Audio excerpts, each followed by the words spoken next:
Hey everybody, it's Nadia here, and I'm here with another workout in your 15 workouts series. We're doing workout number 1, set number 2. Let's see, all we're gonna need for this workout is a set of light to medium dumbbells and your body. We're gonna do 50 seconds on, 10 seconds of transition or rest time in between. Again, I'm using my handy dandy clean timer on Android. I think it's also on iOS as well, but you can find a lot of free apps in the App Store to use for your workout, or you can just follow along the workout with me. All right, let's get started.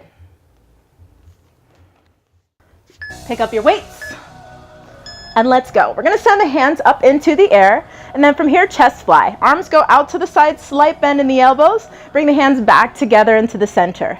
Good. Slight bend in the elbows. Again, your hands will not touch the ground.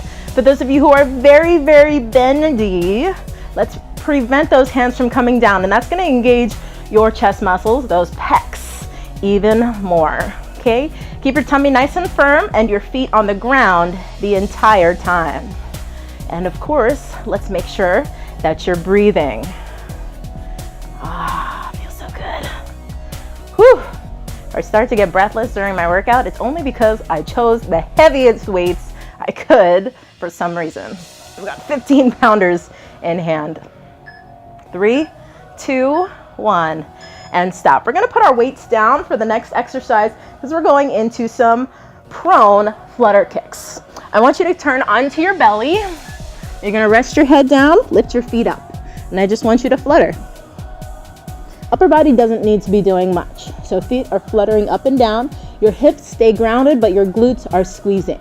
If keeping your feet off the ground is a little bit too much, then I want you to put your feet down and we'll lift one leg at a time instead. Now your hips should not rotate side to side as you do that. Again, your hips should stay as grounded as possible, okay? I put my timer in a place where I can't see it, and I know you all know how frustrating it can be when you don't know how much time is left. I feel like you should be counting down those seconds. Whew. I don't know about you, but my hammies and my glutes are feeling it. Starting to scream at me right now. Now I know how my students feel during classes. Whew. And stop. Our last move is gonna be a plank to push up. And you're going to start either with your knees on the ground or toes on the ground, so knees up, okay? Start on the forearm plank, and let's lift it up. Hand underneath the shoulder, press yourself all the way up to push-up position, and then bring yourself down. We're gonna alternate arms, so press yourself up, and then come on down again. If you need to lower the knees for this move, you can. And I did a lot of exercising recently, so I'm gonna stay in this modified position today. Ain't no shame in that, is what I say. Wherever you are today is just fine. I just need to know that you are challenging yourself in each and every moment. Turn that tummy, use those triceps. When you're doing that push-up to our high plank position or push-up position, it's using those triceps. And stop. We're gonna go back to move number 1. I'm gonna change position here so you guys can see another angle on it. Going in 3, pick up your weights first, 2, 1, and let's go. Send those arms out to the side and then bring the hands back into the center. Good, you got this. Arms out and in. Whew. If you, like me, are wishing you chose lighter weights for this exercise, I totally get it. But you know, it should feel challenging. It should not feel easy when you're working out.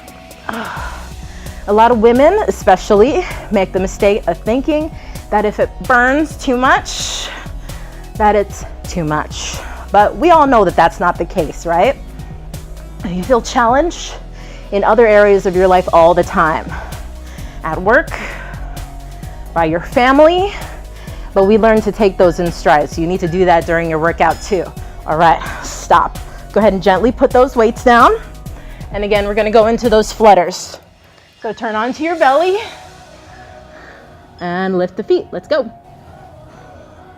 Good, squeeze those glutes. Make sure they're working. So you can get that torso down. Now for those of us who have a very flexible back, then your body will lift up naturally.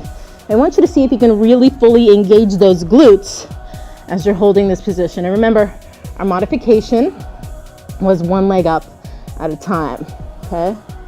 Try to avoid arching the mid-back as you lift the feet. So if you need to keep your feet closer to the ground, you can. Now what I see a lot is this. And we all know this is not working too many muscles.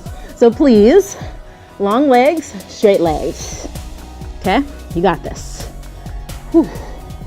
I'm feeling this so much. 3, 2, 1, and stop. We're going back to your plank to push up. And I want to give you an option that might feel more challenging. Some of you will continue with your plank to push up. Let's go. And some of you will do a narrow push up. What that means is elbows close to the torso, kind of like our chaturanga in yoga. Okay? I'm gonna do this version on my knees. You can do it on your knees or your toes. Now you know if you should do it on your knees instead if a couple things are happening. If your back is arching too much or hips are dropping too fast, drop down to your knees, okay? Oh my goodness, starting to be like too much. We got 17 seconds though, so I'm gonna stick with it. If you can stick with it, I can stick with it, yeah? Virtual fist bump, come on. Sometimes you need to give yourself a little more breath to give yourself a little more energy. And stop. Oh my goodness, the money round is coming, right? We got that third and final round coming up. So let's grab those weights. Chest fly coming up. Let's go. Lay back, extend those arms out. Oh yes. Oh, come on. I know you are with me, I am with you. I want you to find that breath. See if you can stick with it the entire time.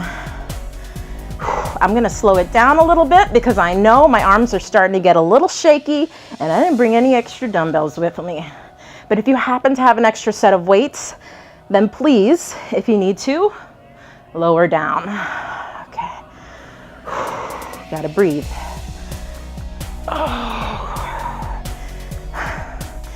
Has anybody who's watching right now heard the term failure in exercising? Stop. If you know what failure means when it comes to weight training, then go ahead and pop it in the comments below. Let's see if you guys know your weight trivia. Come on. Flutters. So these are prone flutters, and of course there's a way to do flutters on your back, and that works the abdominals. But I like to work the glutes this way because it keeps them engaged. And you don't have to do anything fancy, right? I have a hard time not arching my mid-back though. So the more I can relax my upper body, the better it is for me. Our modification is here, right? Good. Now for those of you who tend to turn your toes out to the sides, see if you can turn the tops of your feet towards the floor instead. I know it's harder that way, right? You're engaging your inner thigh muscles and getting those internal rotators. Oh, done. Okay, done with the second exercise, of course. So we got that final plank to push up or narrow push up. Your choice, ready? Let's go. I'm gonna take it down and then press it up. Take it down, remember to alternate sides. Okay, I'm gonna lower my knees for that modification. Oh. And this is our final move. So whether you're doing the modification, the regular exercise, or taking it up a notch with that narrow push-up, see if you can stick with it till the end. So try to reduce as much rotation as you can so we can work those obliques. Come on, stick with me. Oh, my arms are starting to fail. Whew. And that's a good thing. So I know that I'm pushing my edge. Come on, stick with me for just a little bit more. Last 3, 2, 1. I got that final press. All right, take a nice deep breath in. Big exhale. Did you like this workout? I'm totally sweating, so I definitely felt it. If you know you liked it, make sure to give this workout a thumbs up and feel free to share it with your friends on your favorite social channel. Don't forget to head over to Instagram and follow me at NS Life and Fitness, where very soon I will be starting to post some of these videos, but I do post an almost daily photo with some inspiration and some thoughts about what it's like to be a fitness instructor and just live life in general. All right, y'all, well, I'll see you in the next video. Ciao.